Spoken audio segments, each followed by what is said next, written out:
myself V. Sriram. I'm from Barampur. I'm studying in 10th. So मेरा Covid positive report आया था 16 मई को, और मेरे पॉजिटिव रिपोर्ट को लेकर मेरे पेरेंट्स बहुत ही वरी हो गए थे। पर फॉर्चुनेटली मेरे एक अंकल ने मुझे नाइस टीम के बारे में बताया।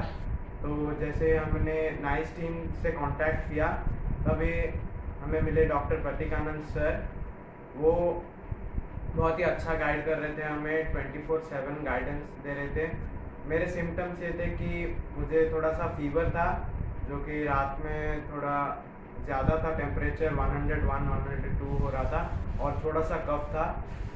तो सर ने मुझे 3 डेज़ डाइट प्लान दिया और कफ रेमेडी दिए।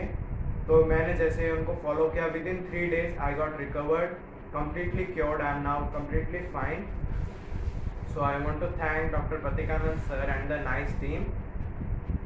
And कफ कोल्ड तो बहुत ही जल्दी कम हो गया, और कुछ वरी करने का बात ही नहीं आया। 3 डेज़ के अंदर मेरा नॉर्मल हो गया था। I want to thank Pratikanand sir, and that's it. Thank you.